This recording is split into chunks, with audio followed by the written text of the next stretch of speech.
Well, it's afternoon. I delayed because I had a lot of things to do. We're getting ready for our revival. It's starting tomorrow. I want everybody to watch it. Let's have revival from the pulpit to the pew. Let's have revival. It starts with me and you. And today we're gonna go back into Exodus chapter 21. We're reading about God's judgments on the things that the children of Israel might have questions about. Verse 21 says, no, 20, excuse me. And if a man smite his servant or his maid with a rod, and he die under his hand, he shall be surely punished. Man, he is angry, wasn't he? The Lord's warning him. Don't get so angry with your people, your servant or your maid, that you hit them so hard that they die. Verse, oh my.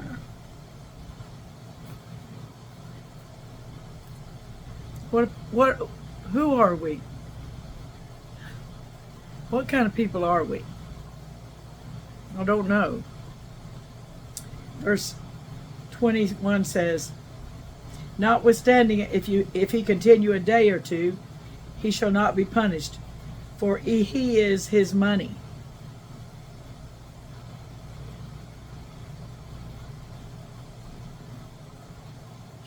Don't ask me. I don't know what to say about that.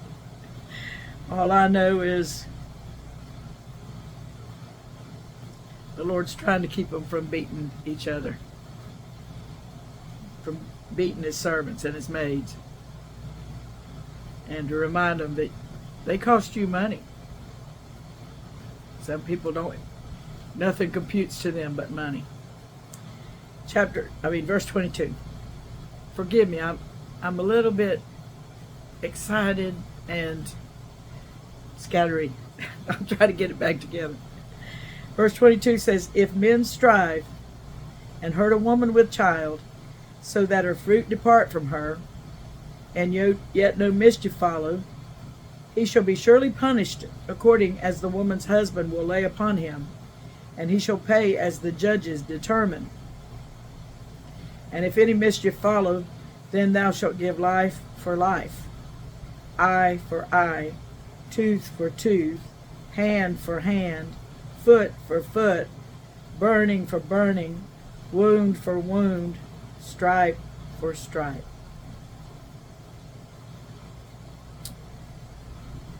It's going to cost you. If you're going to poke somebody's eye out, you're going to lose yours. If you knock somebody's tooth out, you're going to lose yours. If you cause their hand to be where it can't be of use, yours are going to be done the same way. Just on and on. And I want us to go over into Matthew chapter 5, because Jesus speaks about these things. And we know that's why it's called the New Testament. The Old Testament is what was said before Jesus. It wasn't probably called the Old Testament then. It's just the Testament. But now it's called the Old Testament because we have a New Testament. And the New Testament in Matthew 5 and 38 says, ye have heard, this is Jesus speaking, it's in red letters, see? And I'm glad for red letters. I know it didn't originally come that way, but I feel like God let it get that way, because we can instantly see this Jesus speaking. Ye have heard that it hath been said, an eye for an eye, and a tooth for a tooth. We just read it. But I say unto you, that ye resist not evil.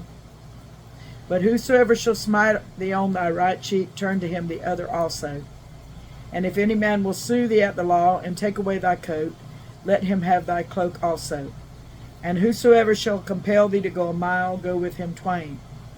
Give to him that asketh thee, and from him that would borrow of thee, turn not thou away. So, the law said, if he puts your eye out, you can put his eye out. But Jesus was saying, if he puts your eye out, don't do anything to him. If he smites you on one cheek, turn the other to him.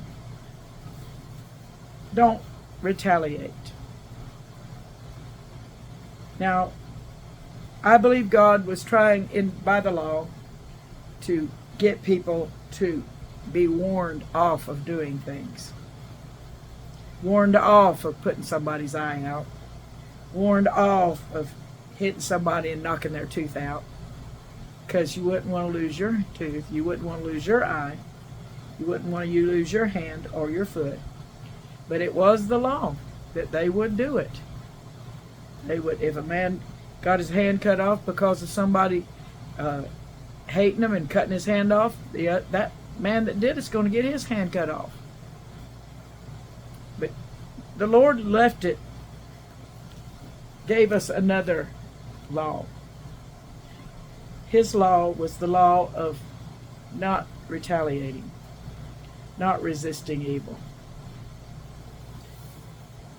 So he just said that he didn't come to destroy the law. Let's go back in Matthew 5.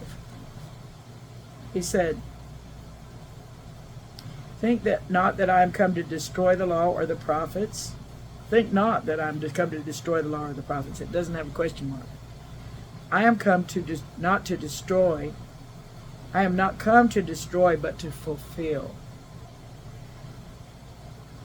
So the law, for verily I say unto you, till heaven and earth pass, one jot or one tittle shall in no wise pass from the law till all be fulfilled. Whosoever therefore shall break one of these least commandments and shall teach men so, he shall be called the least in the kingdom of heaven. But whosoever shall do and teach them, the same shall be called great in the kingdom of heaven. So, when the Lord gave the law, he was trying to keep people from doing wrong. When Jesus fulfilled the law, he was trying to help us to love our neighbors as ourselves. And God was trying to show them to love the others as themselves in a kind of a way of warning. You know, you love your own hand. You don't want to cut somebody else's hand off or you're going to lose yours. A warning. Your eye is going to be put out if you put somebody else's eye out. You burn somebody, they're going to burn you. Wound for wound, stripe for stripe. That was the judgment of God. And the judgment was designed to stop them from doing it. To say, whoa, wait a minute. Wait a minute, I'm not doing that because I know what the law says and I know they'll do it to me. You know, we have that in our laws. We have the warning. You go 120 miles per hour, it's going to be dangerous. But if you get caught doing that, you're going to pay. And you think about that when you start to put your foot on the accelerator. I'm going to pay for this. So one way or another, I may pay with my life, or I may pay with a ticket that's for $1,000. But I'm going to pay if I do this. So you don't do it. You're warned off of it. But Jesus puts it in our hearts to do right and causes us to dread doing wrong, not because of the consequence, but because of Him. Because of Him. Want to please Him, want to do what's right in His sight. Isn't that sweet? It is. Now, verse 26. And if a man smite the eye of his servant, or the eye of his maid, that it perish, he shall let him go free for his eye's sake. And if he smite out his manservant's tooth, or his maidservant's tooth, he shall let him go free for his tooth's sake. So, it's going to cost you.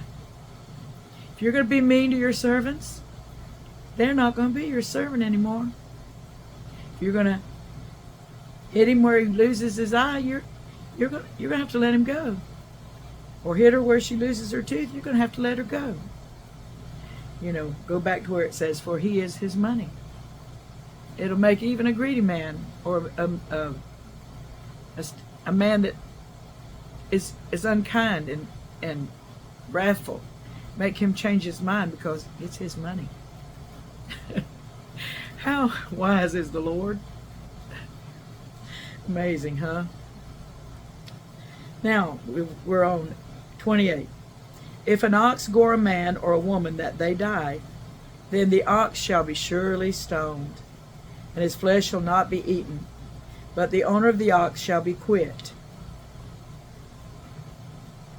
But if the ox were wont to push with his horn in the time past, and it hath been testified to his owner, and he hath not kept him in, but that he hath killed a man or a woman, the ox shall be stoned, and his owner also shall be put to death.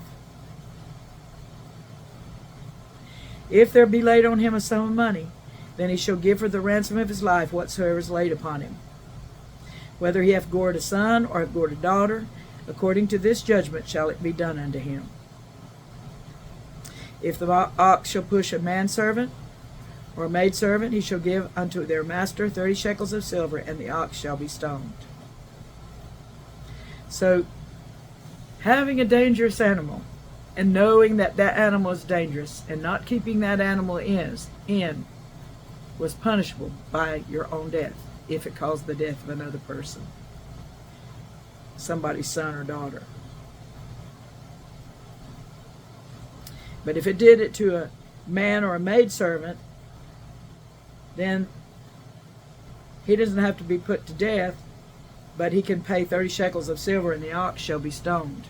That ox needed to be stoned anyhow, because that was mean old ox, and he needed to be stoned. But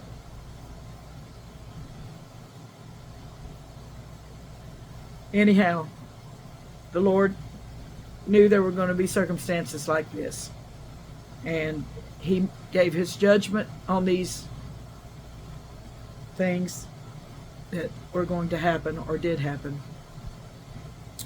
Now verse 33.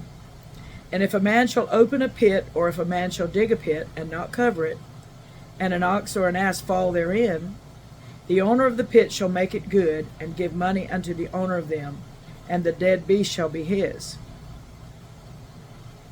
So, opening a pit and not covering it, digging a hole in the ground and not covering it, and an ox or an ass fall therein, the ox is just walking along and suddenly it falls into that pit because it wasn't covered. It was still open. The owner of the pit. Now, he's talking about land that they don't have yet. They don't have land. They're going into the promised land later on, but they don't have land now. But if the owner of the pit, if he dug that pit, they were going to have to judge whether that ox or that ass should be there in that land too. But this is just what if. What if this happens? Then the owner of the pit shall make it good, and give money unto the owner of them, and the dead beast shall be his. So if the ox or the ass fell into the pit, then he can have the ox. They can eat it. I don't know what they would do with a dead ass. Probably just bury it. Verse 35. And if one man's ox hurt another's, that he die, then they shall sell the live ox, and divide the money of it. And the dead ox also they shall divide.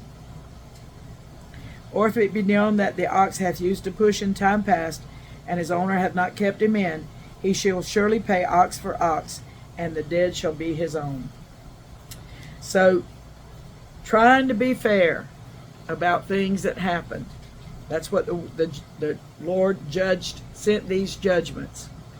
And they could take these particular judgments maybe, and draw other conclusions, whether if it not be an ox, maybe it's a sheep, or if it maybe it's a goat. And they could still take this general principle in here, in this law that God sent, to understand what they should do when things happen and you've got to judge between it. And it seemed that God was saying, take care of your animals. And if your animals are dangerous, don't let them get out to hurt other people's animals or other people at all. And if you do, you're going to be judged that you have done wrong, and maybe even die for it. So all of these judgments in here in this chapter 21, they were all warnings. They were all, signs along the way. If you've got a mean animal, you better keep him in, or you better put him down, rather than let him kill somebody or kill somebody else's animal. Just warnings, because it's going to cost you. It's going to cost you. And these are the laws. And as we study on through Exodus, we're going to see more and more. And boy, when we get in Leviticus, I'm going to save that for later. Oh, Leviticus is something that would be something to teach, to share what I know about it. Some things I don't. And you can tell I don't know some things about this. We've owned, when I was a girl, we had cows and we had horses. We had pits. We had land. But I don't ever remember anything like this happening. We didn't have servants, or we didn't have men servants or maidens. We didn't have any of that. We were the men servants and the maidens. And we knew that if Mama and Daddy said don't do something, we were going to get in trouble if we did. And that's what this is. Okay, I'm going to go, and I will see you Monday. We'll start chapter 22 on Monday. It's interesting, isn't it? Bye.